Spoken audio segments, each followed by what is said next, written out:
Hello students, नमस्कार सभी को। आज हम बात करने वाले हैं आरएनए के बारे में, राइबो न्यूक्लिक एसिड के बारे में। सबसे पहले अपना जो हेडिंग लगाएंगे वो है दोस्तों आरएनए।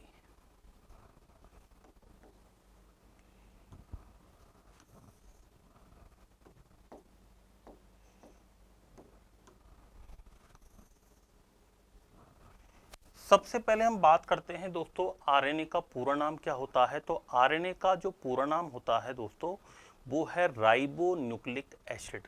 क्या नाम है? Ribo nucleic acid. Ribo nucleic acid के नाम से जाना जाता है इसको, राइबो न्यूक्लिक एसिड। संरचना आपके सामने दिखाई दे रही है। डीएनए की स्ट्रक्चर के बारे में हमने लास्ट पार्ट के अंदर बात की थी कि डीएनए की जो स्ट्रक्चर होती है वो डबल हेलिक्स के रूप में पाई जाती है, द्विकुंडलित मॉडल के रूप में पाई जाती है।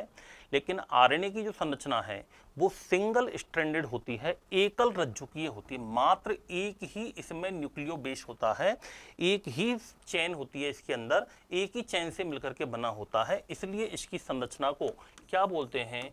एकल रज्जुकीय कहा जाता है। स्ट्रक्चर की बात करें तो स्ट्रक्चर होगा इसका एकल रज्जुकीय, सिंगल स्ट्रैंडेड। कैसी होती है? सिंगल स्ट्रैंडेड इसकी स्ट्रक्चर होती है। अपवाद भी है इसका, एक रियो वायरस होता है। रियो वायरस का जो आरएनए होता है वो डबल स्ट्रैंडेड होता है। तो इसका एक अपवाद भी अपन लिखेंगे। इस संरचना का अपवाद है एक्सेप्शन रियो वायरस। रियो वायरस की जो संरचना है वो कैसी होती है? डबल स्ट्रैंडेड होती है। कैसी होती है? डबल स्ट्रैंडेड होती है। बाकी जनरली आरएनए कैसा होता है? सिंगल स्ट्रैंडेड होता है, एकल रज्जुकीय होता है। आरएनए कहाँ पाया जाता है? तो दोस्तों ये साइटोप्लाज्म के अंदर भी होता है। साइटोप्लाज्म क्या होता है? सेल के अंदर भरा हुआ द्रव्य साइटोप्लाज्म कहलाता है। इसके अलावा ये केंद्रिका के अंदर होता है, न्यूक्लियोलस में पाया जाता है। केंद्रिका क्या है? केंद्रिका सेल का एक ऑर्गन है जो कि केंद्रक के बीच में पाया जाता है, झिल्ली विहीन अंग है, मेम्ब्रेन लेस ऑर्गन होता है न्यूक्लियोलस। न्यूक्लियोलस और साइटोप्लाज्म के अंदर पाया जाता है। डीएनए कहाँ था? डीएनए न्यूक्लियोप्लाज्म में था। ये कहाँ पर होता है? साइटोप्लाज्म और न्यूक्लियोलस के अंदर पाया जाता है। तो कहाँ पर उपस्थित होता है ये? कोशिका द्रव्य साइटोप्लाज्म तथा केंद्रिका न्यूक्लियोलस में उपस्थित होता है। कोश का द्रव्य और केंद्रिका के अंदर ही पाया जाता है। मेन कार्य क्या होता है दोस्तों? इसका मेन कार्य होता है प्रोटीन सिंथेसिस में हेल्पफुल होता है। प्रोटीन के निर्माण में सहायक होता है। मुख्य कार्य क्या है?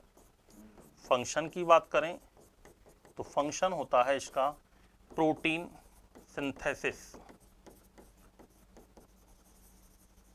प्रोटीन सिंथेसिस में, प्रोटीन के निर्माण में कौन सहायक होता है दोस्तों? आरएनए सहायक होता है। कौन होता है? आरएनए होता है।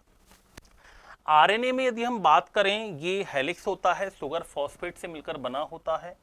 दो प्रकार के नाइट्रोजन बेसिस इसके अंदर पाए जाते हैं, एक तो होता है प्यूरिन और एक होता है पिरिमिडीन। प्यूरिन में आते हैं एडिनिन और ग्वानिन, पिरिमिडीन में आते हैं साइटोसिन और यूरेसिल। याद रखना, थियामिन के स्थान पर इसमें क्या पाया जाता है? यूरेसिल पाया जाता है। ये तो है दोस्तों साइटोसिन, ग्वानिन, एडिनिन और एक होता है यूरेसिल। ये इंपॉर्टेंट है। डीएनए में इसके स्थान पर क्या था? थियामिन। यहां पर क्या पाया जाता है? यूरेसिल पाया जाता है। तो दो प्रकार के नाइट्रोजन क्षारक पाए जाते हैं। अगर हम इसकी संरचना की बात करें तो इसकी प्रकृति भी कैसी होती है? अम्लीय होती है। याद रखना, इसकी प्रकृति की बात करें तो इसकी प्रकृति भी अम्लीय होती है, एसिडिक होती है।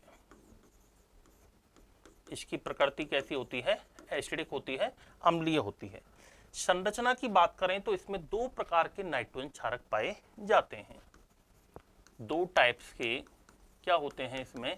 नाइट्रोजन बेसेज होते हैं। नाइट्रोजन क्षारक होते हैं। कौन कौन से? एक तो आता है प्यूरीन,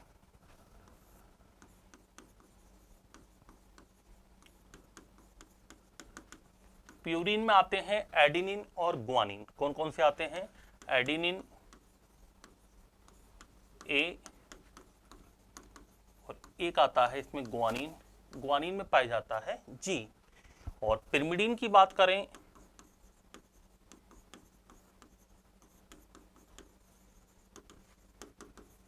तो पिरिमिडीन में दो होते हैं, साइटोसिन और एक कौन सा होता है? यूरेसिल पाया जाता है। एक तो होता है साइटोसिन, साइटोसिन को सी से डिनोट करते हैं, और एक पाया जाता है दोस्तों यूरेसिल। ये इंपॉर्टेंट है, यूरेसिल के बारे में आपको याद रखना है। मैं यहाँ पर नोट लगा करके एक लाइन लिख रहा हूं, नोट आरएनए में डीएनए में पाए जाने वाले नाइट्रोजन वेश थियामीन या थाइमीन, एक ही बात है, थाइमीन के स्थान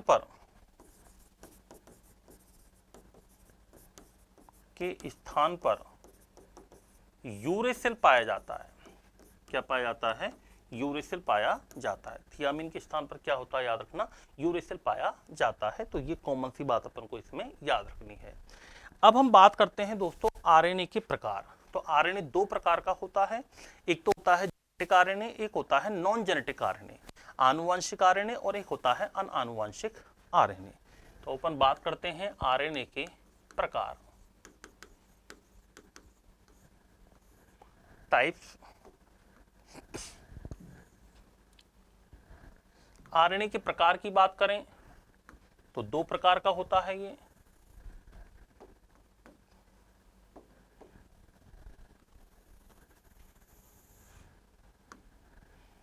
कौन कौन सा? एक तो होता है आनुवंशिक आरएनए, जिसको बोलते हैं नॉन जेनेटिक आरएनए, और एक होता है आनुवंशिक आरएनए, जेनेटिक आरएनए।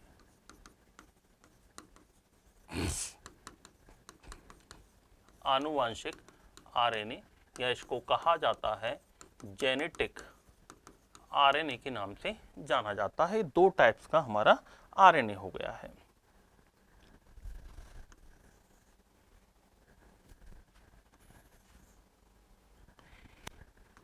ये तो करता है दोस्तों आनुवांशिक पदार्थ के रूप में कार्य। किसके रूप में काम करता है? आनुवांशिक आरएनए का मतलब होता है आनुवांशिक पदार्थ के रूप में कार्य करता है, और ऐसा वायरस वगैरह में होता है। प्लांट वायरस में जेनेटिक आरएनए पाया जाता है।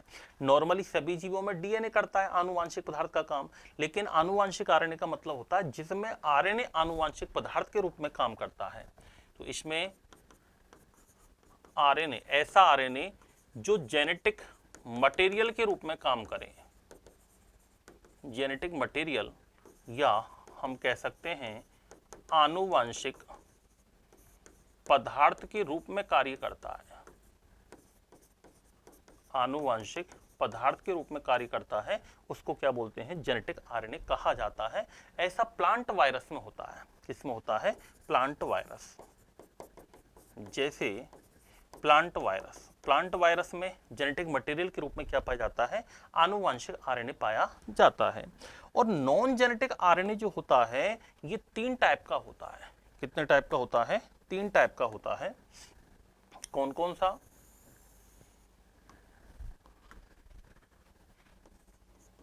सबसे पहला होता है आरआरएनए,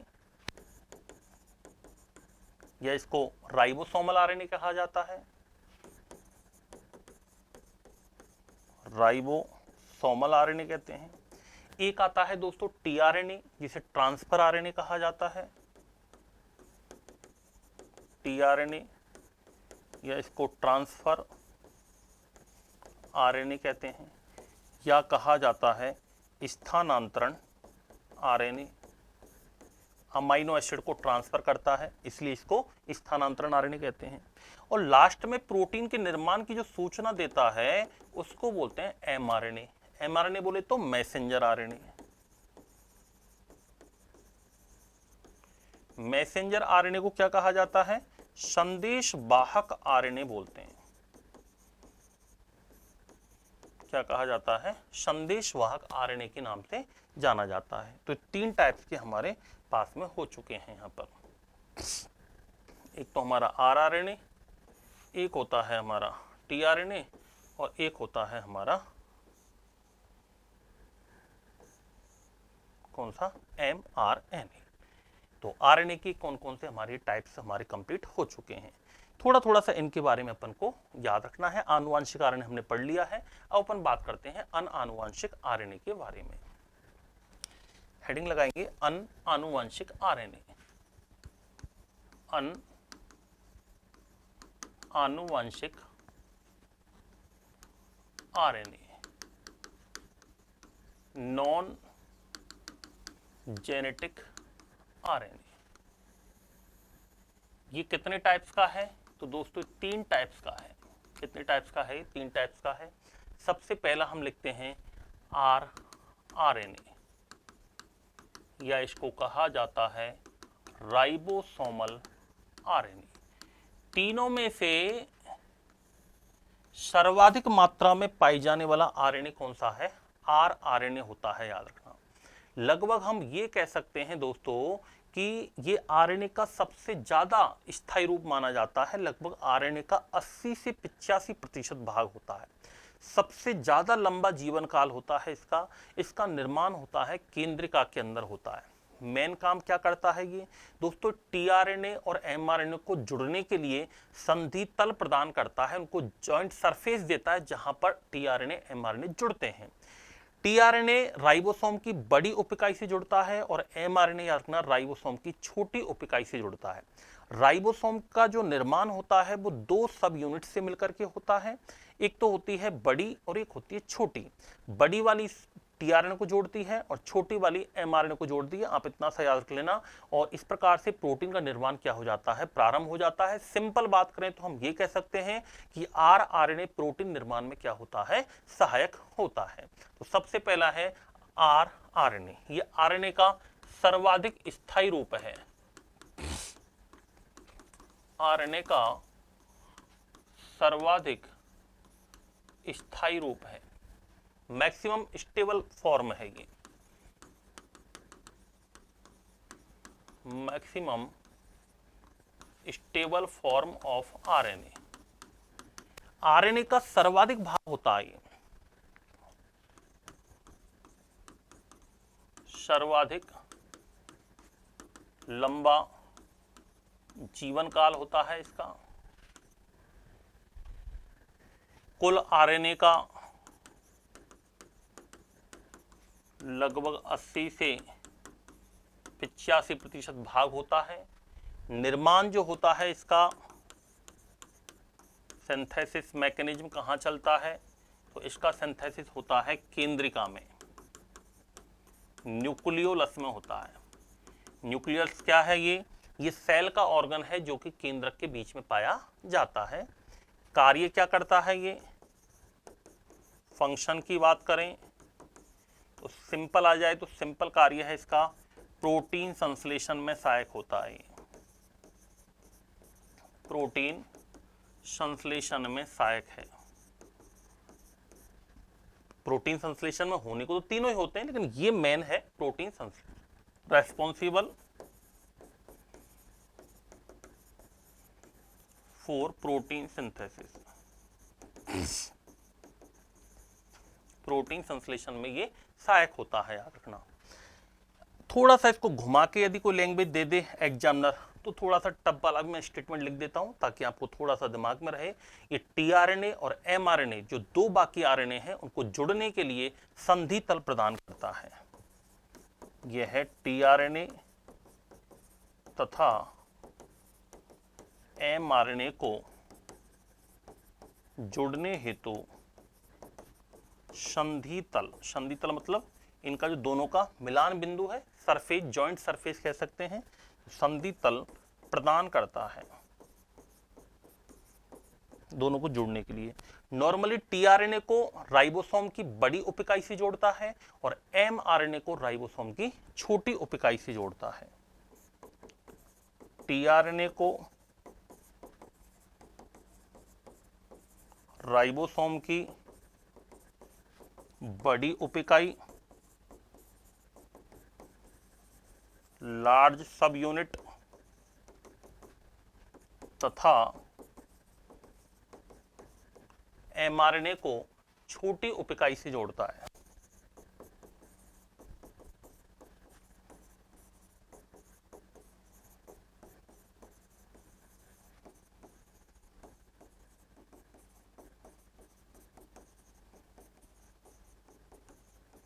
छोटी उप इकाई से जोड़ता है।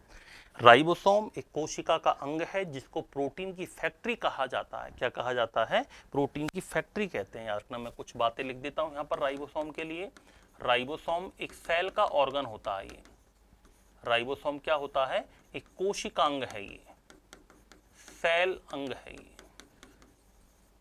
सेल ऑर्गन है।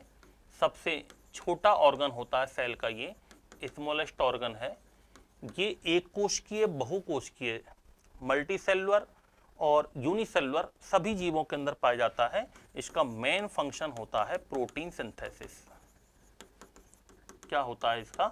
मेन फंक्शन होता है प्रोटीन सिंथेसिस। और राइबोसोम जो होता है इसको क्या कहते हैं? इसको प्रोटीन की फैक्ट्री कहा जाता है। क्या कहा जाता है? प्रोटीन की फैक्ट्री कहा जाता है। सेल का इंजन भी कहते हैं इसको, याद रखना। और राइबोसोम में दो सब यूनिट से मिलकर के बना होता है। ये दो टाइप्स का होता है, एक तो होता है 70S और एक होता है 80S। एस का मतलब होता है स्वेज वर्ग यूनिट। स्वेज वर्ग ने बताया था ये दो सब यूनिट से मिलकर के बना होता है। ये दोनों के अंदर ही दो सब यूनिट्स होती हैं। इसमें होती है 30S होती है और एक 50S होती है। इसमें दोस्तों 40S होती है और एक 60S होती है। ये तो है बड़ी उप इकाई और ये वाली इसकी है छोटी उप इकाई। ये तो पाया जाता है प्रोकैरियोटिक में, ये होता है यूकैरियोटिक में। ये हरितलवक और माइटोकॉन्ड्रिया में भी कौन सा होता है? 70S टाइप का राइबोसोम होता है। ये बड़ी उप इकाई है, ये छोटी उप इकाई है। बड़ी उप इकाई को तो किससे जोड़ता है? अभी हमने बात की थी, बड़ी को जोड़ता है टीआरएनए से और छोटी को किससे जोड़ता है? एमआरएनए से जोड़ता है। ये कुछ एक्स्ट्रा पार्ट था जो कि मैंने आपको बता दिया है, थोड़ा सा याद रख लेना। ठीक है, आगे अपन बात करते हैं mRNA, sorry tRNA. Second number पर कौन सा आता है? टीआरएनए आता है।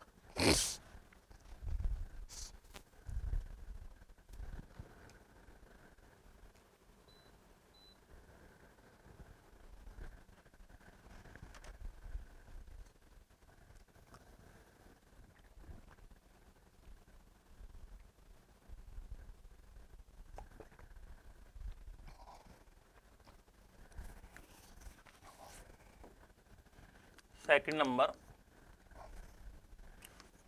टीआरएनए।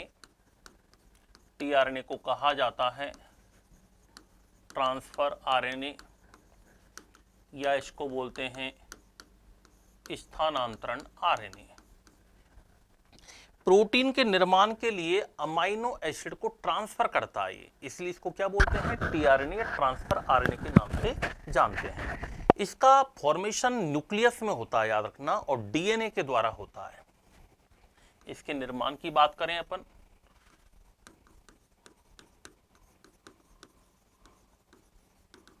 तो इसका निर्माण केंद्रक में होता है, न्यूक्लियस में होता है। किसके द्वारा होगा? तो डीएनए के द्वारा होता है। इसका निर्माण केंद्रक में होगा। किसके द्वारा होगा? डीएनए के द्वारा होता है। याद रखिएगा दोस्तों, ये कुल आरएनए का 10 से 15% भाग है। कुल आरएनए का 10 से 15% पार्ट कौन सा होता है? टीआरएनए होता है। इसको सोल्यूबल आरएनए कहा जाता है या इसको अडेप्टर आरएनए के नाम से भी जाना जाता है। इसको घुलनशील आरएनए, सॉल्यूबल आरएनए बोलते हैं, या इसको अडेप्टर आरएनए भी कहा जाता है, अनुचलक आरएनए,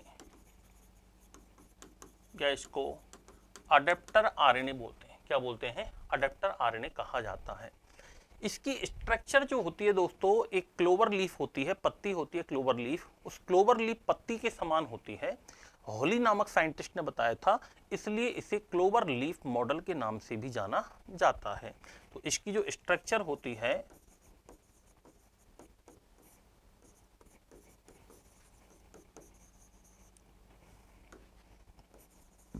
वो क्लोवर पत्तीनुमा होती है, जैसे मेथी की पत्ती आती है ना, मेथी की, इस तरीके की होती है, ये क्लोवर पत्ती के समान होती है, ऐसा हॉली ने बताया था, हॉली के अनुसार। इसलिए इसे क्लोवर लीफ मॉडल के नाम से भी जाना जाता है। क्या कहते हैं इसको? क्लोवर लीफ मॉडल बोलते हैं। क्या बोलते हैं इसको? क्लोवर लीफ मॉडल के नाम से भी जाना जाता है। क्या काम करता है ये? प्रोटीन निर्माण के लिए जो चेन होती है, श्रृंखला होती है, उस पर एमाइनो एसिड को ट्रांसफर करता है। तो क्या कार्य होगा इसका? फंक्शन क्या हो जाएगा? प्रोटीन सिंथेसिस के लिए चेन या श्रृंखला पर अमाइनो एसिड का ट्रांसफर करता है। एमिनो अम्लों को क्या करता है? ये स्थानांतरित करने का काम करता है। तो ये दूसरा हमारा हो गया कौन सा? टीआरएनए। थर्ड नंबर पर आता है, तीसरा नंबर जो आता है वो है दोस्तों एमआरएनए। एमआरएनए, या इसको बोलते हैं मैसेंजर आरएनए, या इसको कहा जाता है संदेशवाहक आरएनए। क्या बोलते हैं इसको? संदेशवाहक आरएनए के नाम से जाना जाता है। ये प्रोटीन निर्माण की सूचना देता है, सबसे कम मात्रा में पाया जाता है। कुल आरएनए का 2 से 5% भाग होता है। जैकब एंड मोनार्ड ने इसकी खोज की थी और इसका निर्माण डीएनए के द्वारा होता है। अपन ने पढ़ा है डीएनए से बनता है एमआरएनए, जिसको अपन ने नाम दिया था अनुलेखन, ट्रांसक्रिप्शन। और ये प्रोटीन निर्माण की क्या देता है दोस्तों? सूचना देता है। तो सबसे कम मात्रा में होता है ये। कुल आरएनए का 2 से 5% भाग होता है। सबसे कम मात्रा में उपस्थित होता है। खोजकर्ता कौन है? Jacob and Monod.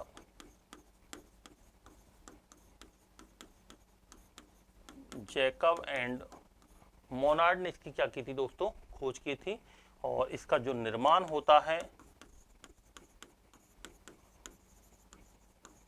फॉर्मेशन, वो डीएनए द्वारा होता है, जिसको अपन बोलते हैं ट्रांसक्रिप्शन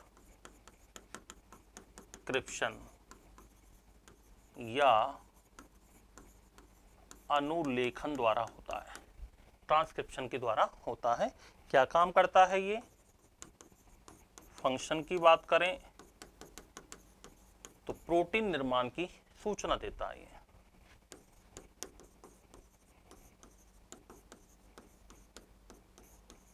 प्रोटीन निर्माण की सूचना देना, प्रोटीन निर्माण की सूचना देता है, इंफॉर्मेशन देता है।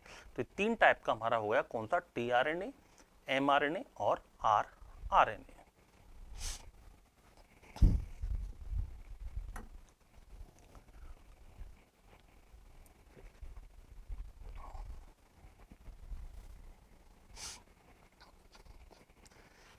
तो ये दोस्तों हमारी जो बात हुई थी वो आरएनए के बारे में हमने की है, आरएनए के टाइप्स हमने पढ़े हैं।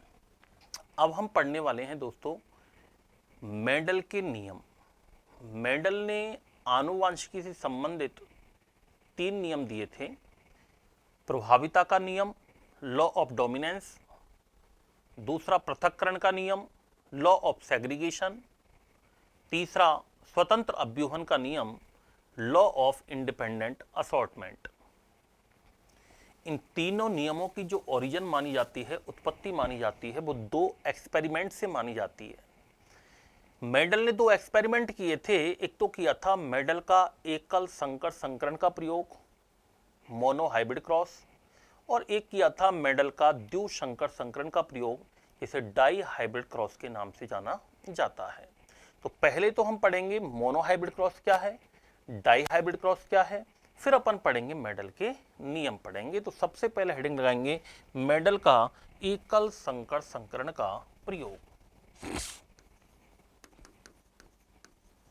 मेडल का एकल संकर संकरण का प्रयोग।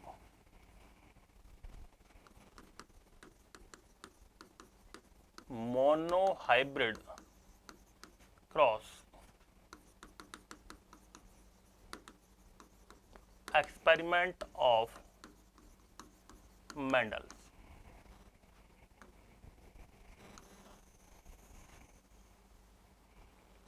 मेडल का एकल संकर संकरण का प्रयोग। क्या है mono hybrid cross? Mono hybrid cross का मतलब था, मोनो का मतलब था वन। जब मेडल ने क्या किया, सबसे पहले एक जोड़ी विपरीत लक्षणों वाले पादप लिए थे। एक तरफ मेडल ने लिया था लंबा पौधा, एक तरफ लिया था मेडल ने बौना पौधा। और मेडल ने क्या देखा कि जब लंबे पौधे और बौने पौधे के बीच में क्रॉस कराया मेडल ने, एकल संकर संकरण का मतलब है कि जब एक जोड़ी विपरीत लक्षणों वाले पादपों की मध्य क्रॉस कराया जाता है तो उसे एकल संकर संकरण कहते हैं।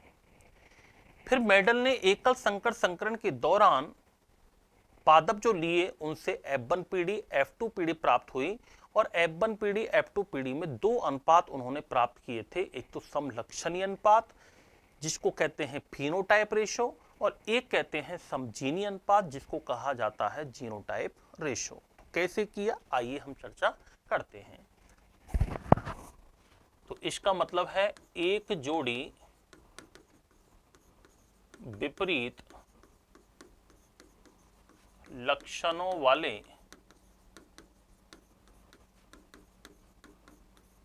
पादपों के मध्य संकरण।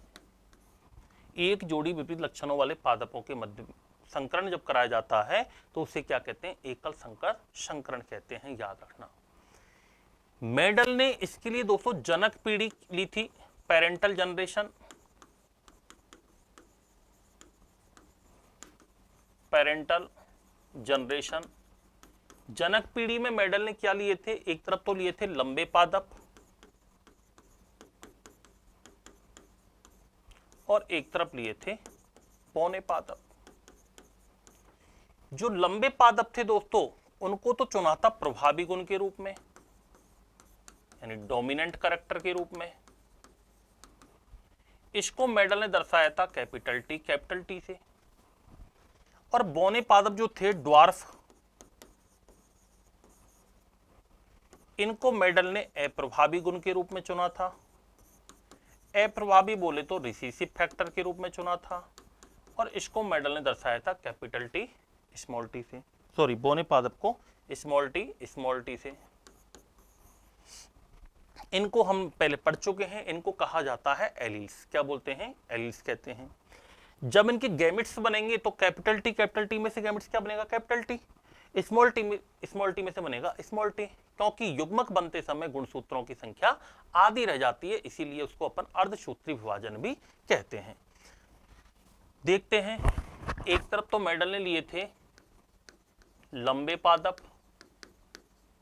लंबे पादप को चुना था प्रभावी गुण के रूप में जिसका नाम दिया था कैपिटल टी।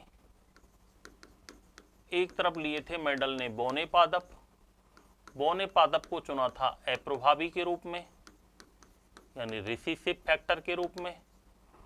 ये कैसा था, डोमिनेंट था। इसको मेडल ने दर्शाया था स्मॉल टी से। अब क्या होगा,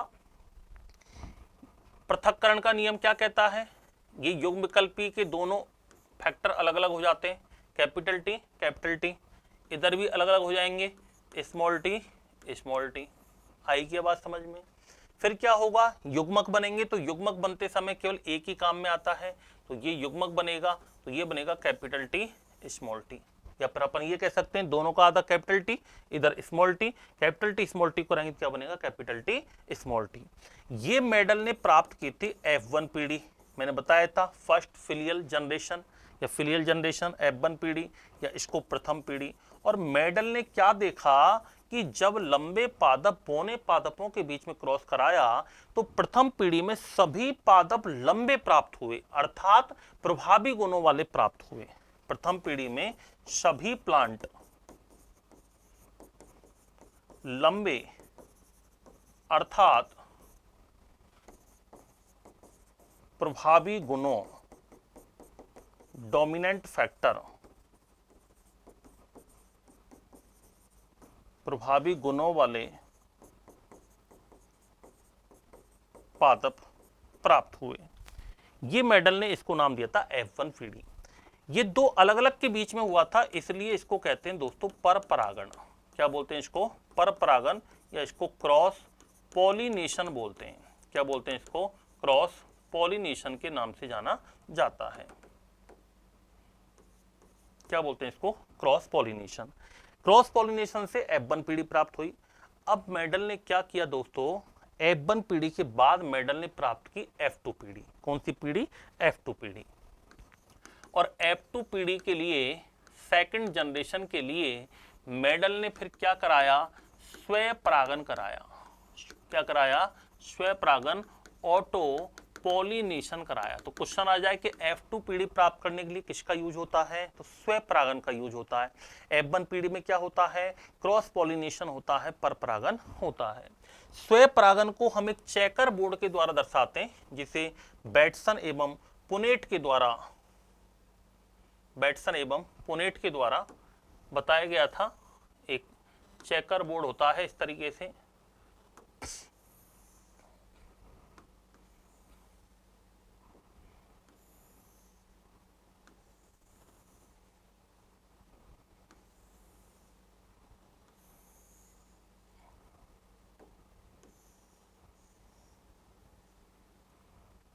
देखिए F1 पीढ़ी में क्या प्राप्त हुआ, कैपिटल टी स्मॉल टी। इनको एज इट रख दो, यहां कैपिटल टी स्मॉल टी रख दो, यहां पर भी कैपिटल टी स्मॉल टी रख दो। ये मेल का साइन है और ये फीमेल का है। ये प्लस वाला जो है खतरे वाला, ये तो है फीमेल का, और ये है मेल का। ये जेनेटिक्स में साइन होते हैं। क्रॉस करा दो, कैपिटल टी को कैपिटल टी से कराया, क्या बना बताओ, कैपिटल टी। कैपिटल टी को स्मॉल टी से कराया, बताओ क्या बना, capital T small T. Capital T को स्मॉल टी से कराया, बताओ क्या बना, कैपिटल टी स्मॉल टी। और स्मॉल टी को स्मॉल टी से कराया तो क्या बना, स्मॉल टी। ये हमारे सामने F2 पीढ़ी का रिजल्ट प्राप्त हो चुका है। कौन सी पीढ़ी का, F2 पीढ़ी का। ये F2 पीढ़ी स्वयं परागन से प्राप्त हुई। अब हमें इसमें दो अनुपात निकालने हैं। एक तो निकालना है हमें समलक्षणी अनुपात। कौन सा अनुपात निकालना है, समलक्षणी अनुपात, जिसको कहते हैं फिनोटाइप रेशो। क्या बोलते हैं, फिनोटाइप रेशो कहते हैं। फिनोटाइप रेशो का मतलब मैंने आपको बताया था, किसी जीव के ऐसे लक्षण जो हमें प्रत्यक्ष रूप से आंखों से दिखाई दें, उन्हें क्या कहा जाता है, उनको कहा जाता है फिनोटाइप। आपके सामने 4 पादप उग चुके हैं, आपको तो ये बताना है कि यहाँ पर लंबे पादप कितने हैं और बौने पादप कितने हैं। लंबे पादप कितने हैं और बौने पादप कितने हैं। लंबे पादप कितने हैं, देखो अब याद रखना, अगर ऐसा दिखे तो बताओ कैसा होगा, वो लंबा होगा। मेडल का प्रथम नियम क्या कहता है कि अप्रभावी, ये तो है अप्रभावी, ये है प्रभावी। प्रभावी गुणों वाले पादप ने अप्रभावी को छिपा दिया, अप्रभावी के लक्षणों को प्रकट नहीं होने दिया, इसलिए ये प्रथम पीढ़ी को ही, इसी को हम कहते हैं प्रभाविता का नियम, लॉ ऑफ डोमिनेंस के नाम से जानते हैं। अब क्या होगा, अब होगा कैपिटल टी है तो लंबा। अगर ऐसा आए कैपिटल टी स्मॉल टी तो इसको भी अपन क्या बोलेंगे, लंबा बोलेंगे। लेकिन ये अशुद्ध लंबा है। कैसा लंबा है, ये लंबा है, लेकिन ये बताओ कैसा है, अशुद्ध है। कैसा है, अशुद्ध। जब दोनों युग्म विकल्पी समान हैं तो उसे बोलते हैं शुद्ध, और जब अलग अलग हैं तो उसको क्या बोला जाता है दोस्तों, अशुद्ध बोलते हैं। क्या बोलते हैं, अशुद्ध। अगर इस प्रकार का आ जाए तो फिर इसको क्या बोलेंगे, बोना बोलेंगे। क्या बोलेंगे, बोना बोलेंगे। और ये शुद्ध बोना होगा। कैसा बोना होगा, शुद्ध। और ये वाला कैसा होगा, शुद्ध लंबा होगा। ये तीन बातें अपन को याद रखनी है। अब बताओ यहां पर लंबे पादप कितने हैं, तो लंबे देखो, अभी शुद्ध शुद्ध नहीं देखना हमें, अभी तो केवल ये देखना है कि लंबे कितने हैं। तो लंबा 1 2 3, तो लंबे पादप कितने बताओ, 3। बोना पादप मात्र कितना है, 1। तो यदि क्वेश्चन आ जाए कि मेडल के एकल संकर संकरण का समलक्षणी अनुपात क्या प्राप्त हुआ, तो 3:1 प्राप्त हुआ। क्या प्राप्त हुआ, 3:1। फिर एक आता है समजीनी अनुपात। कौन सा आता है, समजीनी अनुपात, जिसको बोलते हैं जीनोटाइप रेशो। क्या बोलते हैं, जीनोटाइप रेशो कहते हैं। और समजीनी अनुपात में आपको यह ध्यान रखना है कि कितने तो शुद्ध लंबे हैं, कितने अशुद्ध लंबे हैं, और कितने शुद्ध बोने हैं। यहां आप देख पा रहे हो शुद्ध लंबे कितने, शुद्ध लंबे बिल्कुल कैपिटल टी कितने हैं बताओ, 1 है। अशुद्ध लंबे कितने हैं, 2 हैं। और शुद्ध बोने कितने, 1 है। तो ये भी अनुपात आपको याद रखना है। ये 2 अनुपात आपके सामने निकल करके आए हैं, समलक्षणी अनुपात, और एक कौन सा आया है दोस्तों, समजीनी अनुपात। इसको कहते हैं मेडल का एकल संकर संकरण का नियम। और जो प्रभाविता का नियम उत्पन्न होता है वो यहीं से उत्पन्न होता है। प्रभाविता का नियम एकल संकर संकरण की देन है। प्रभाविता का नियम क्या है कि जब प्रभावी और अप्रभावी गुणों वाले पादपों के मध्य क्रॉस कराया जाता है तो प्रथम पीढ़ी में हमेशा प्रभावी गुणों वाले पादप ही प्राप्त होते हैं, जिसे प्रभाविता का नियम कहते हैं। क्या कहते हैं, प्रभाविता का नियम कहा जाता है। अगर हम बात करें आगे, प्रभाविता के नियम में एक दूसरा नियम और आता है जिसको पृथक्करण का नियम कहते हैं, लॉ ऑफ सेग्रीगेशन। पृथक्करण का नियम क्या कहता है कि किसी भी युग्म विकल्पी, इनको अपन क्या बोलते हैं, युग्म विकल्पी, इनको बोलते हैं एलील्स।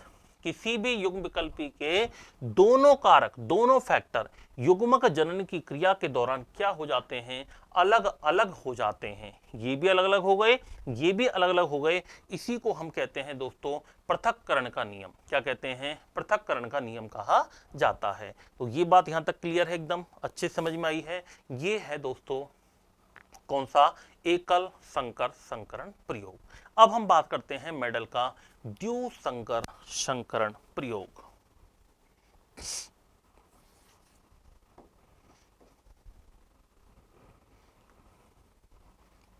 मेंडल का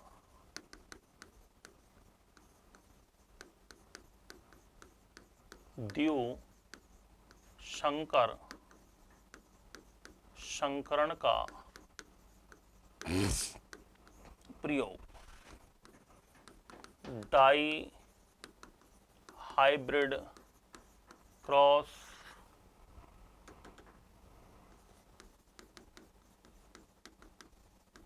एक्सपेरिमेंट ऑफ मेंडल।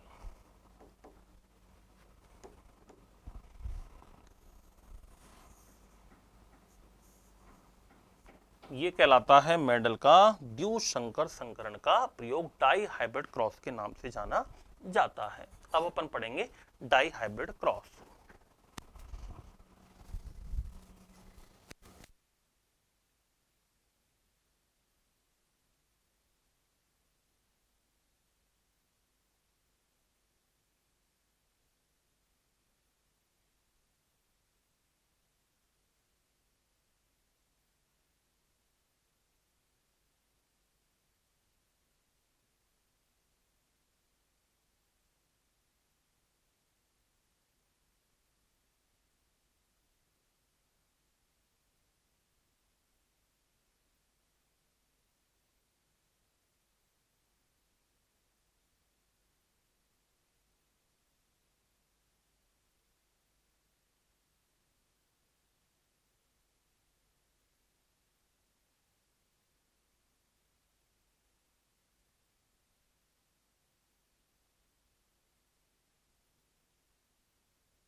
सबसे पहले तो इसकी डेफिनेशन लिखते हैं। जब दो जोड़ी विपरीत लक्षणों वाले पौधों के मध्य संकरण कराया जाता है तो उसे क्या कहते हैं? द्विसंकर संकरण कहा जाता है। दो जोड़ी विपरीत लक्षणों वाले पादपों के मध्य संकरण, हाइब्रिडाइजेशन बिटवीन दो अपोजिट कैरेक्टरिस्टिक्स प्लांट, दो विपरीत लक्षणों वाले पादपों के बीच में जब संकरण कराया जाता है, हाइब्रिडाइजेशन कराया जाता है, तो उसको क्या बोलते हैं? द्विसंकर संकरण कहते हैं। डाई हाइब्रिड क्रॉस के नाम से जाना जाता है। अब दो जोड़ी विपरीत लक्षणों में मेडल ने कौन कौन से लक्षण लिए थे? तो एक तरफ तो लिए थे, जैसे एकल में लिए थे लंबे और बौने, तो इधर लिए थे गोल व पीले बीज, गोल व पीले बीज वाले पादप। इसको तो चुना था मेडल ने प्रभावी के रूप में। ये तो कैसा था? डोमिनेंट फैक्टर था, और इसको दर्शाया था capital R capital R capital Y capital Y. यानी हम ये कह सकते हैं राउंड और येलो वाले हैं। प्रभावी capital R capital R capital Y से इनको दर्शाया था। दूसरी तरफ थे झुर्रीदार रिंकल्ड व ग्रीन हरे बीज वाले। इसको चुना था मेडल ने अप्रभावी के रूप में, जिसको कहते हैं रिसेसिव के रूप में। और ये था small R small R small Y small Y. ये तो थे राउंड एंड येलो। ये कैसे थे? Wrinkled and green. अब मेडल ने इनके बीच में क्या कराया है दोस्तों? क्रॉस कराया है। तो जिस प्रकार हमने मोनो हाइब्रिड क्रॉस पढ़ा था, उसी तरीके से डाई हाइब्रिड क्रॉस की तरफ अपन बढ़ते हैं। एक तरफ तो गोल व पीले बीज,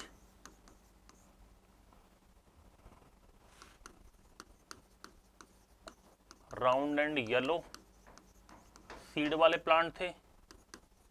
इसको मेडल ने चुना था प्रभावी के रूप में, डोमिनेंट फैक्टर के रूप में। और एक तरफ मेडल ने लिया था झुर्रीदार व हरे बीज वाले, झुर्रीदार व हरे बीज वाले पादप लिए थे। Wrinkled and green. इसको दर्शाया था मेडल ने कैपिटल आर कैपिटल वाई से। इसको दर्शाया था स्मॉल आर स्मॉल वाई से दर्शाया था। वही मेडल का पृथक्करण का नियम, कैपिटल आर कैपिटल वाई। इसको अलग अलग करेंगे स्मॉल आर स्मॉल वाई। ठीक है।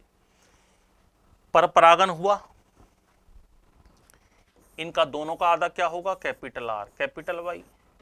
इसका क्या होगा? Small R small Y. कुछ नहीं, दोनों में से एक एक कारक लेना है। दोनों के बीच में क्या हुआ? क्रॉस पॉलिनेशन, परपरागन। जैसा हमने उसमें किया था सेम है, बस इसमें दो लक्षण हैं विपरीत, उसमें एक ही था। तो क्रॉस पॉलिनेशन में मेडल ने क्या प्राप्त किया? Capital R small R capital Y small Y. F1 पीढ़ी प्राप्त हो गई। यहां पर F1 जनरेशन प्राप्त हुई।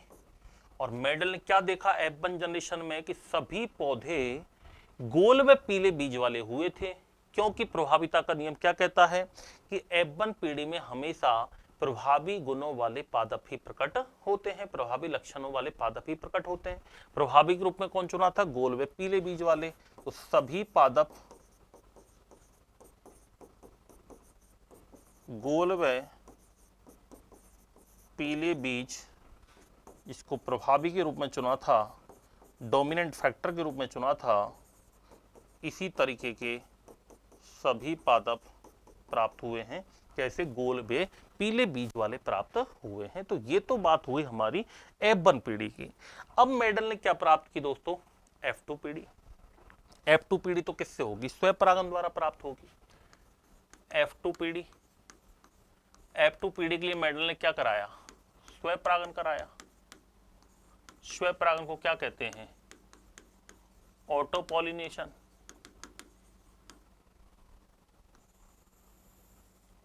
ऑटो पॉलिनेशन, फिर वो एक चेकर बोर्ड।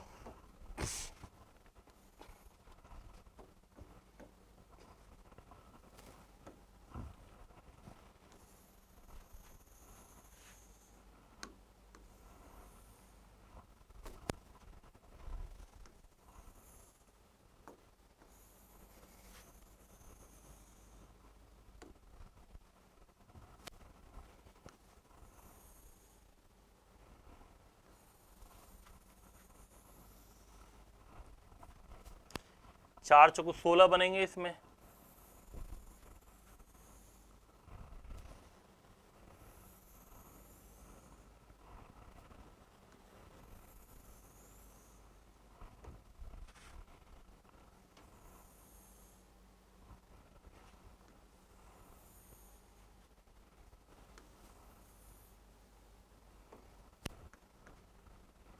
देखो इधर, ये तो है नर का साइन, ये है मादा का।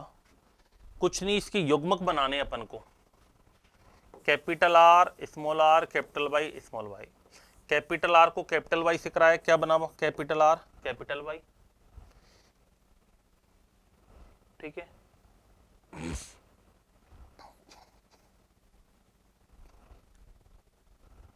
कैपिटल आर को स्मॉल आर से कराएंगे, स्मॉल वाई से कराएंगे, क्या बनेगा?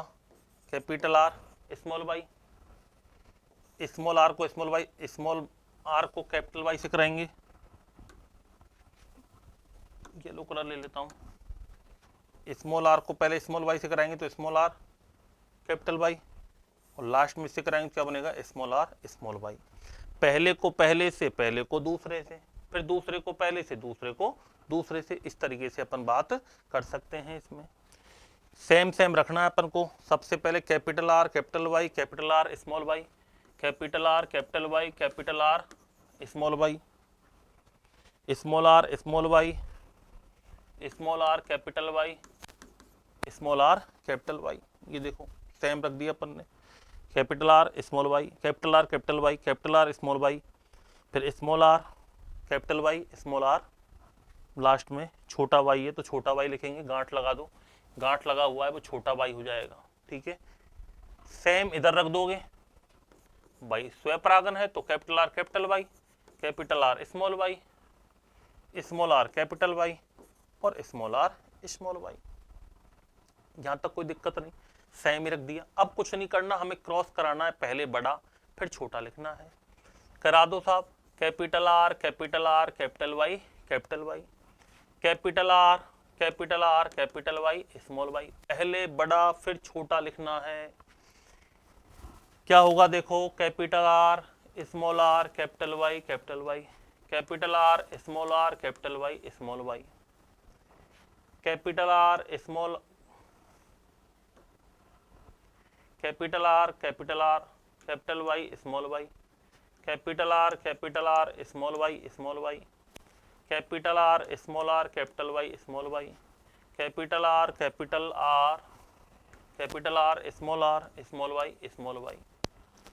इसको कराओ capital R small R capital Y, capital Y, capital R small R capital Y, small Y, small R capital Y, capital Y, small R capital Y, small Y. ये क्या बन जाएगा? Capital R capital Y, small Y, capital R small Y, small Y, small R capital Y, small Y, और ये small आ जाएंगी चारों ही, small R small Y, small Y. आ गई क्या बात समझ में? ये बात हुई है दोस्तों हमारी किसकी? स्वपरागन F2 पीढ़ी। कुछ नहीं किया इसमें, पहले बड़ा लिखा है फिर छोटा लिखा है भाई, पहले बड़ा लिखा है फिर छोटा लिखा है। देखो इस तरीके से भी इसको लिख सकते हैं, ये मैंने थोड़ा सा हैंड रिटन बनाया है ताकि आपको समझ में आए। वही capital Y capital Y capital R, इधर ये सिकुड़ा हुआ ले लिया है स्मॉल वाई स्मॉल आर, वही कैपिटल वाई स्मॉल आर बना। वही सेम ये चारों अपने युग्मक हैं, इस तरीके से बनेंगे ये, ठीक है। एक बार देखो इधर, अगर आपको कुछ हिंट दे रहा हूं मैं, ऐसा दिखे कैपिटल आर दिखे तो आपको बोलना है गोल, और कैपिटल वाई दिखे तो कैसा बोलोगे बताओ, पीला। कैपिटल आर दिखोगे तो भी कैसा बोलोगे, गोल, और कैपिटल वाई दिखेगा तो भी कैसा बोलोगे, पीला, क्योंकि तो अप्रभावी है। अपन का काम तो इससे आएगा, बड़ा वाला पहले प्रभावी होता है, बड़ा वाला पहले प्रभावी होता है।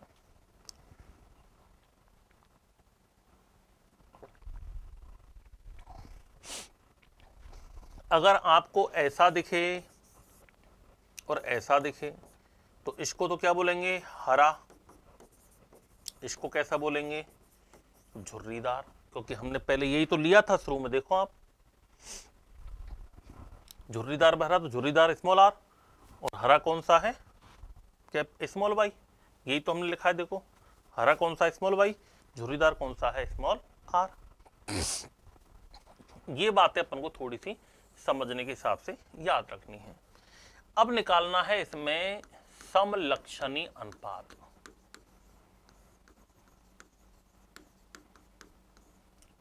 समलक्षणी अनुपात बोले तो फिनोटाइप रेशो,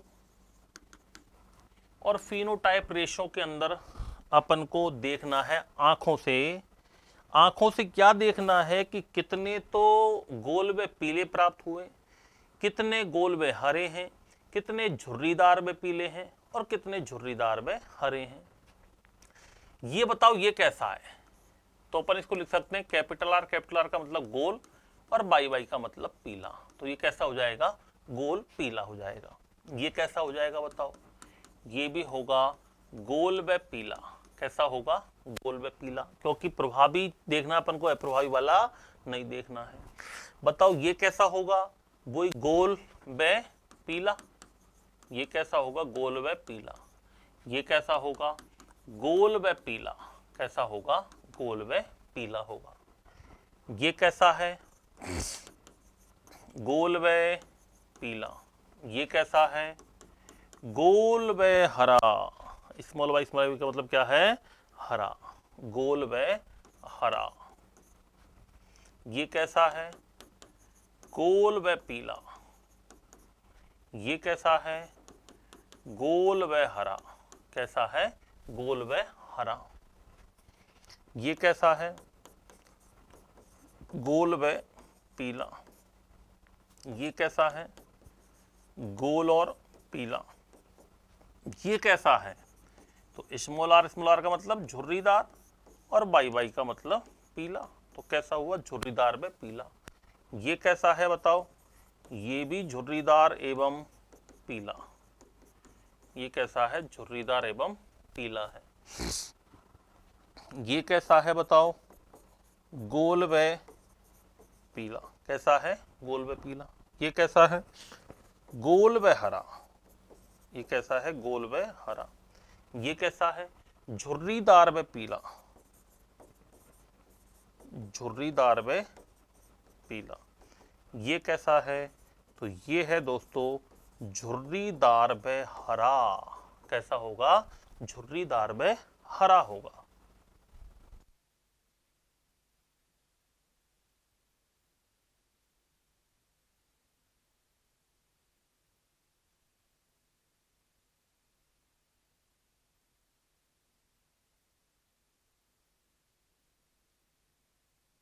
झुर्रीदार व हरा होगा।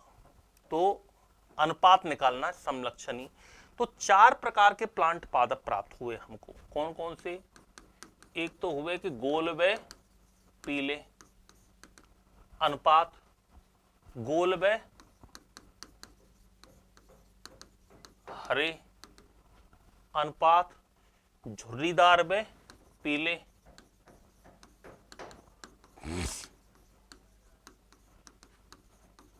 अनुपात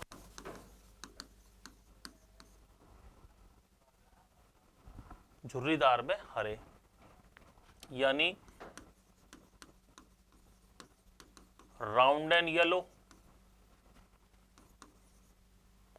round and green, wrinkled and yellow और रिंकल्ड एंड ग्रीन। गोल व पीले कितने हैं? गोल व पीले 1 2 3 4 5 6 7 8 और 9। तो गोल व पीले कितने हैं? 9। अनुपात गोल व हरे कितने? गोल व हरे 1 2 और एक कौन सा हो गया? 3। तो गोल व हरे कितने हैं? 3। झुर्रीदार व पीले कितने? झुर्रीदार व पीले 1 2 और 3। और झुर्रीदार में हरा कितना है? ये लास्ट का केवल एक आता है, झुर्रीदार भरा तो 1। तो ये इंपोर्टेंट अनुपात है। क्वेश्चन आता है कि मेडल के द्विसंकर संकरण का सम लक्षणीय अनुपात क्या प्राप्त हुआ? तो सम लक्षणीय अनुपात प्राप्त हुआ है, याद रखना, 9:3:3:1। अब दूसरा अनुपात क्या प्राप्त हुआ? समजीनी अनुपात। समजीनी अनुपात, जीनोटाइप रेशो। ये कैसे निकालते हैं? देखो, ये निकालते हैं सबसे पहले ये देखो, capital R capital R capital Y capital Y, capital R capital R capital Y capital Y. ऐसे कितने हैं? बड़ा ही देखना है, छोटा है छोटा देखना। सेम एज इट तो दोस्तों एक ही है, क्रॉस लगा दो जिसे दोबारा गिनती में दिक्कत नहीं हो। तो ये ऐसा कितना होगा बताओ? 1 होगा अनुपात। दूसरा देखो ये वाला, capital R capital Y small Y, capital R capital Y small Y. ऐसे कितने हैं? तो एक तो ये है और एक ये है, क्रॉस लगा रहा हूं मैं जिससे दोबारा में गिनती में नहीं आए, गड़बड़ी नहीं हो। तो ये कितने हैं? 2 अनुपात। तीसरा capital R small R capital Y, capital R small R capital Y capital Y, capital R small R capital Y capital Y. ऐसे कितने हैं? सेम बिल्कुल एज इट। एक तो ये हो गया और एक ये हो गया। कितने लिख दो? 2 लिख दो। सबके बीच में अनुपात लगाना है। अगला capital R small R capital Y small Y. ऐसे कितने हैं? तो 1 2 3 4, देख लो एज इट है। Capital R small R capital Y small Y कितने हैं? 4 अनुपात। ये हो गया, ये हो गया, ये हो गया, ये हो गया, ये हो गया। अब क्या आएगा?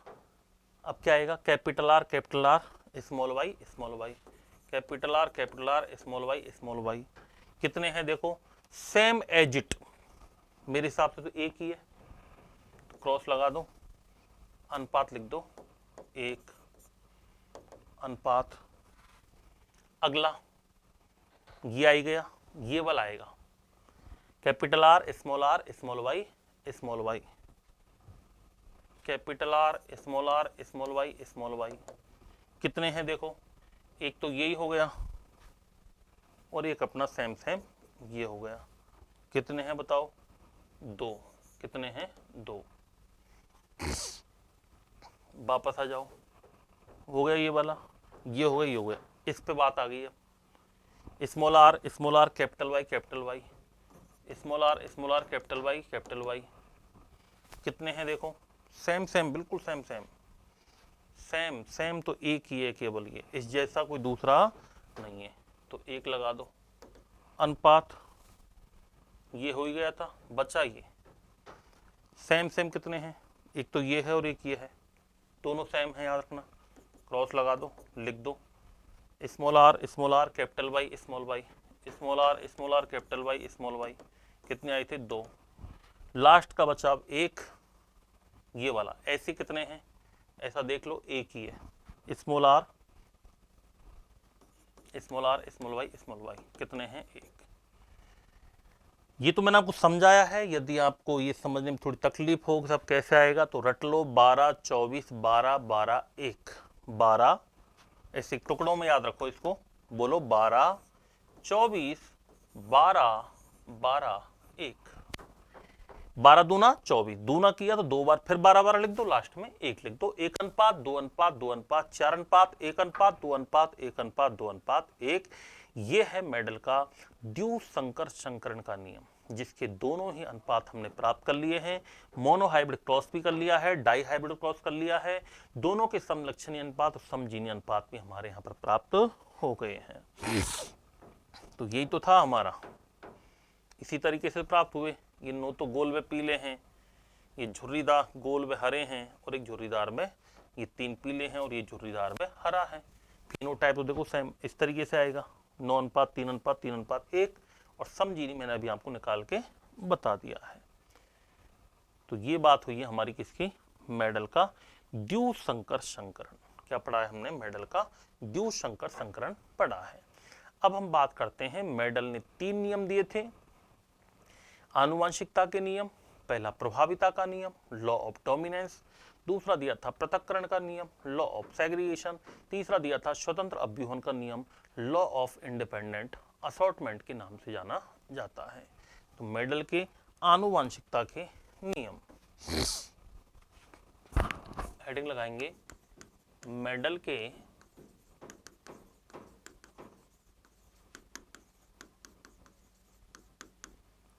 आनुवंशिकता के नियम। Genetics, law of genetics.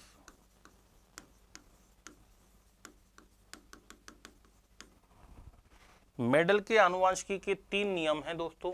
कितने नियम हैं? 3 नियम हैं। 3 नियम में सबसे पहला नियम जो आता है वो है प्रभाविता का नियम, जिसको बोलते हैं लॉ ऑफ डोमिनेंस।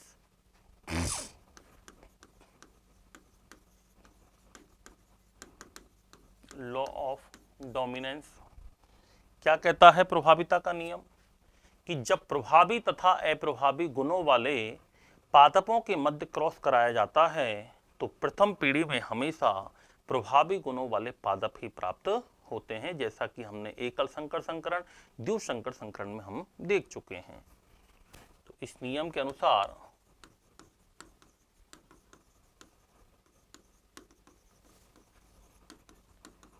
जब प्रभावी डोमिनेंट तथा अप्रभावी रिसेसिव अप्रभावी गुणों वाले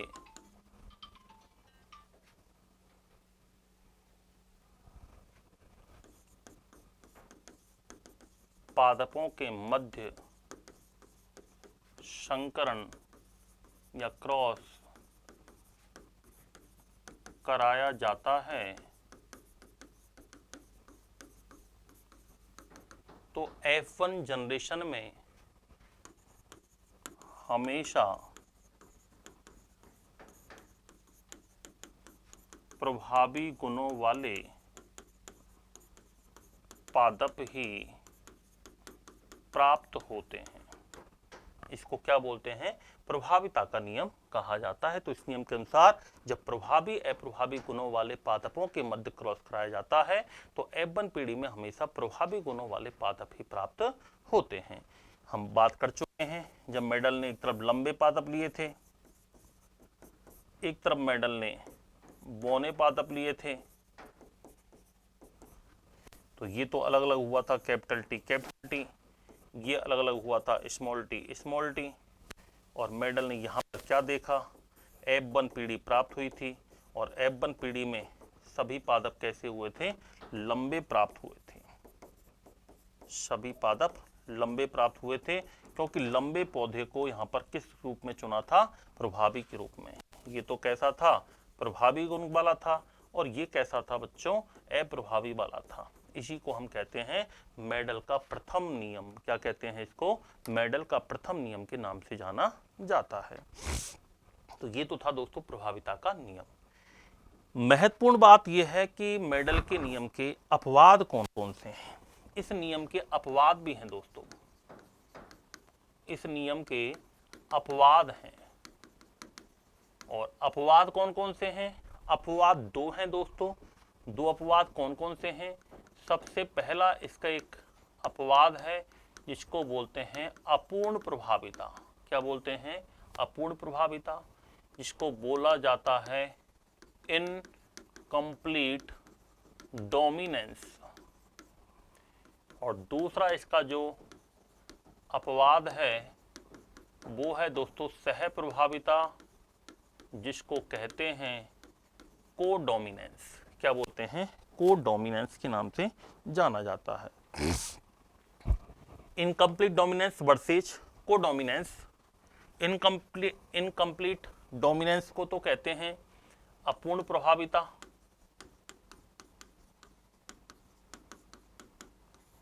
और ये है सह प्रभाविता। सबसे पहले अपन बात करते हैं अपूर्ण प्रभाविता। सबसे पहले कौन सा है? अपूर्ण प्रभाविता।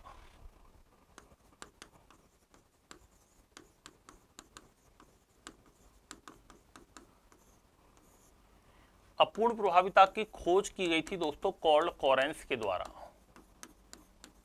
किसने खोज की थी? कार्ल कोरेंस ने इसकी खोज की थी। और ये किसमें देखी गई थी? तो ये दो पादपों में देखी गई है, याद रखना। एक तो स्नैपड्रैगन, और एक देखी गई है ये मिराविलिस जलापा। मिराविलिस जलापा को 4 o'clock प्लांट के नाम से भी जाना जाता है। एक एंटरहिनम, इसको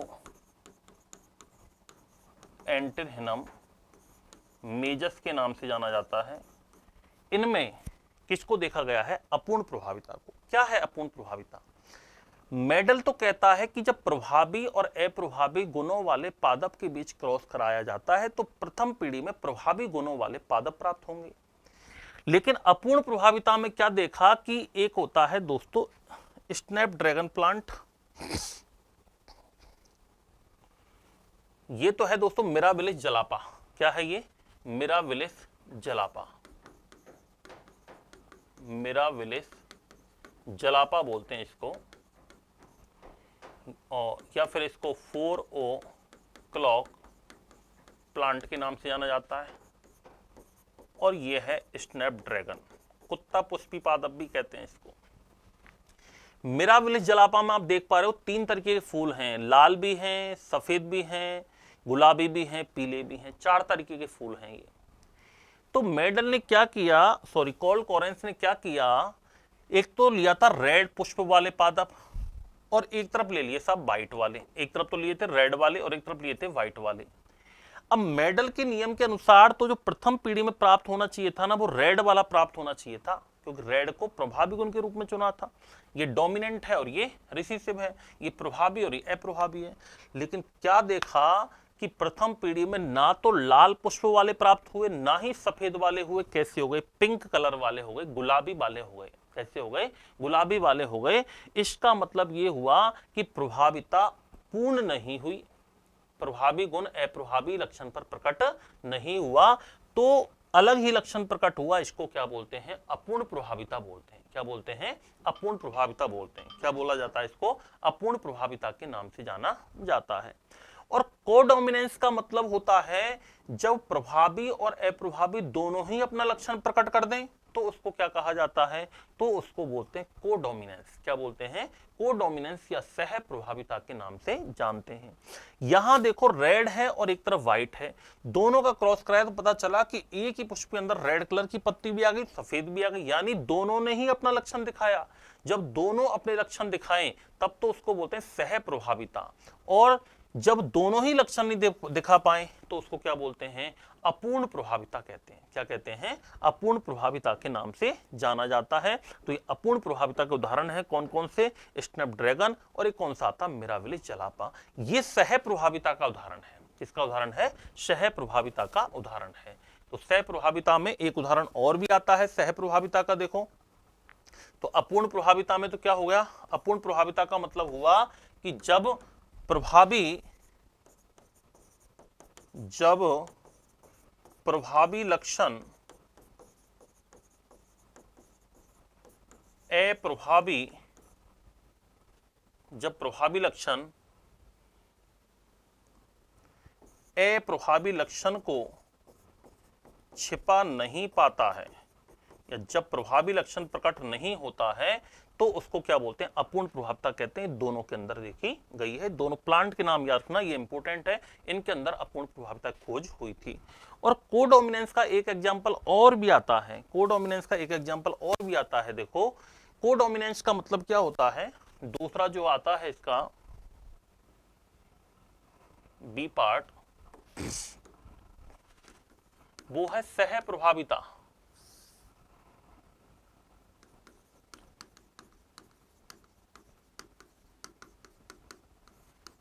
जिसको बोलते हैं कोडोमिनेंस। और सह प्रभाविता की बात करें तो सह प्रभाविता का मतलब होता है जब दोनों ही लक्षण प्रथम पीढ़ी में प्रकट होते हैं, जब प्रभावी तथा अप्रभावी, डोमिनेंट एंड रिसेसिव, दोनों ही गुण प्रथम पीढ़ी में प्रकट होने लगे तो उसको क्या बोलते हैं, सह प्रभाविता कहते हैं। आपने देखा होगा एक तो गाय होती है सफेद रंग की, और एक रेड कलर का गोवंश होता है और एक व्हाइट कलर का गोवंश होता है। जब रेड और व्हाइट का क्रॉस कराया तो एक आपने रोयन का मतलब होता है चितकबरा, रोयन का मतलब क्या होता है, चितकबरा। आपने एक चितकबरी गाय और देखी होगी जिसमें सफेद रंग की होती है और जिस पर लाल कलर के या हल्के गेरुआ कलर के छोटे छोटे स्पॉट पाए जाते हैं। ये क्या है दोस्तों, रोयन है, चितकबरी। यानी इस गाय में देखो व्हाइट कलर भी आ गया, रेड कलर भी आ गया, तो संतति कैसी हो गई हमारी, रोयन हो गई। यानी जब दोनों ही लक्षण प्रकट हो जाएं तो उसको क्या बोलते हैं, तो इसको बोला जाता है सह प्रभाविता। क्या बोलते हैं, सह प्रभाविता। तो सह प्रभाविता का मतलब क्या हो गया, डायग्राम से स्पष्ट है कि व्हाइट वाला और एक कौन सा है, रेड वाला। ये गोवंश, ये भी गोवंश है, ये भी गोवंश है, एक मेल होगा एक फीमेल होगा, दोनों के बीच में क्रॉस कराया तो जो ना तो व्हाइट हुई ना रेड, होनी चाहिए थी व्हाइट, लेकिन ना तो व्हाइट हुई ना रेड हुई, ये हुई दोस्तों चितकबरी गाय। कैसी गाय हुई, चितकबरी गाय हुई। ये भी किसका उदाहरण है, सह प्रभाविता का उदाहरण है। किसका उदाहरण है, सह प्रभाविता का उदाहरण है। एक इसका एग्जाम्पल और आता है, ये भी सह प्रभाविता का ही उदाहरण है। सह प्रभाविता का उदाहरण नंबर 2 है ये। क्वेश्चन आता रक्त समूह की वंशागति, रक्त समूह की वंशागति, ब्लड ग्रुप अपन, heredity of blood group, heredity of blood group, रक्त समूह की वंशागति किसका उदाहरण है, सह प्रभाविता का उदाहरण है। अगर पिता का ब्लड ग्रुप ए है और माता का बी है, पिता का ब्लड ग्रुप ए है और माता का बी है, तो याद रखना बच्चों में देखो पिता का ए है माता का बी है, तो बच्चों में ए बी भी हो सकता है, ए बी। ये ओ हम केवल साइन के लिए लेते हैं क्योंकि युग्म विकल्पी होते हैं। दोस्तों मैं आपको बता देता हूं, ए ब्लड ग्रुप के लिए 2 युग्म विकल्पी होते हैं, एक तो IA, एक होता है IA, IO। बी के लिए भी 2 युग्म विकल्पी होते हैं, एक तो IB, एक होता है IB, ए बी के लिए एक ही युग्म विकल्पी होता है IA, और ओ के लिए होता है IO। ठीक है, तो ये तो वह हमारे किसके लिए 6 जीनोटाइप होते हैं। क्वेश्चन आया है कि टोटल ब्लड के कितने जीनोटाइप होते हैं, तो याद रखना 6 जीनोटाइप होते हैं। क्वेश्चन अभी पूछा गया था सीईटी के एग्जाम में, तो कहीं आपसे ही पूछा सकता है। याद रखना टोटल 6 जीनोटाइप होते हैं ब्लड के। कितने होते हैं? 6 जीनोटाइप होते हैं। यहां पर SI AA तो भी ए मानते हैं और AOI तो भी ए मानते हैं। जैसे AB तो AB ब्लड ग्रुप हो गया, एक B हो गया, एक A हो गया और एक क्या हो गया? O। जब तक डबल बार O नहीं आता है तब तक O ब्लड ग्रुप नहीं माना जाता है। तो ये OB हो गया, AB हो गया, BB हो गया, AB हो गया। यानी रक्त समूह की वंशागति का मतलब है कि जब A और B दोनों का क्रॉस कराया जाए तो संततियों में चारों ही ब्लड ग्रुप हो सकते हैं। A और B वाले से AB भी बनता है। पिता का ब्लड ग्रुप A है, माता का B है, तो बच्चे में AB ब्लड ग्रुप वाला भी हो सकता है बच्चा। यानी दोनों के ही लक्षण आ गए। ये भी किसका उदाहरण है दोस्तों? सह प्रभाविता का उदाहरण है, कोडोमिनेंस का एग्जाम्पल है।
तो ये मेंडल का पहला नियम हो गया और इसके दोनों अपवाद भी हमारे कंप्लीट हो चुके हैं। अब हम लिखते हैं मेंडल का दूसरा नियम, और दूसरा नियम का नाम है पृथक्करण का नियम।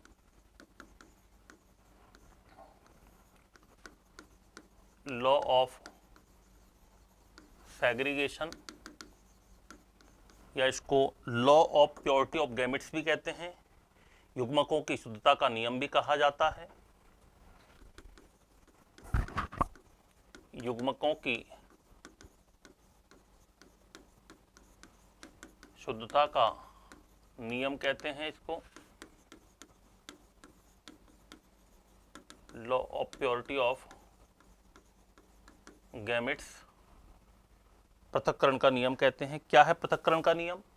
इस नियम के अनुसार प्रत्येक युग विकल्पी के दोनों कारक युग्मक जनन की क्रिया के दौरान अलग अलग हो जाते हैं। इस नियम के अनुसार प्रत्येक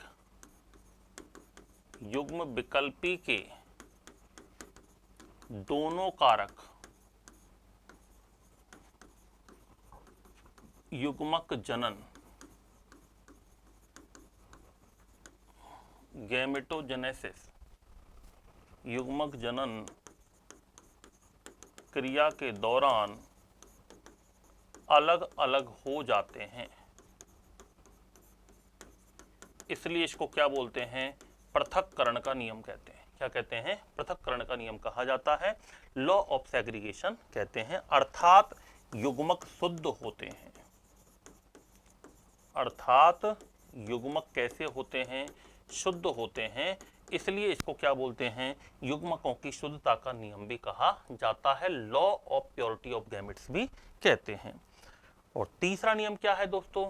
तीसरा नियम है पृथक्करण का नियम। तीसरा है, सॉरी, ये पहला और दूसरा मेंडल के एकल संकर संकरण से उत्पन्न होते हैं। और तीसरा नियम जो है वो है स्वतंत्र अपव्यूहन का नियम। लॉ ऑफ इंडिपेंडेंट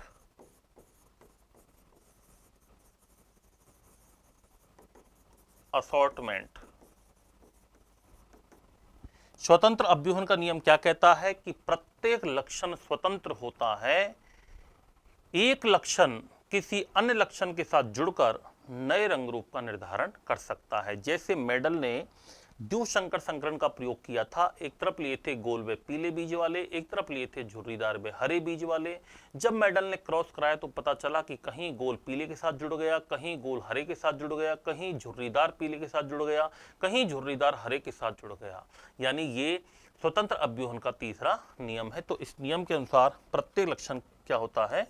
स्वतंत्र होता है। इस नियम के अनुसार प्रत्येक लक्षण स्वतंत्र होता है, अर्थात एक लक्षण अन्य लक्षण के साथ जुड़कर नए रंग रूप का निर्धारण कर लेता है। और ये मेडल के डाई हाइब्रिड क्रॉस से प्राप्त होता है, मेडल के द्विसंकर संकरण से नियम प्राप्त होता है। तो ये थे दोस्तों मेडल के 3 नियम, जिसमें पहला नियम प्रभाविता का नियम, दूसरा पृथक्करण का नियम, तीसरा स्वतंत्र अव्यूहन का नियम। ये 3 नियम हमने यहाँ पर पढ़े हैं। तो मेन बातें अपन को क्या याद रखनी है, एक बार फटाफट से मैं 1 मिनट में रिवाइज कर देता हूँ इसको, आज की क्लास को। सबसे पहले अपन ने आरएनए के बारे में पढ़ा था। आरएनए राइबोन्यूक्लिक एसिड, संरचना एकल रज्जु की होती है, प्रकृति अम्लीय होती है, अपवाद इसका रियो वायरस है, साइटोप्लाज्म न्यूक्लियोलस में होता है, प्रोटीन सिंथेसिस में सहायक होता है। प्यूरिन पिरिमिडीन, प्यूरिन में एडेनिन ग्वानिन, पिरिमिडीन में साइटोसिन और यूरेसिल होता है। आरएनए में डीएनए में पाई जाने वाले नाइट्रोजन क्षारक थियामिन के स्थान पर क्या होता है? यूरेसिल होता है। 2 प्रकार का है, genetic, non genetic. Genetic RNA plant virus में होता है, non genetic rRNA, tRNA, mRNA. RRNA ribosomal RNA होता है, सबसे अधिक जीवन काल होता है, सबसे लंबा होता है, सबसे बड़ा होता है, केंद्र का न्यूक्लियोलस में निर्माण होता है, प्रोटीन सिंथेसिस का मेन कार्य करता है।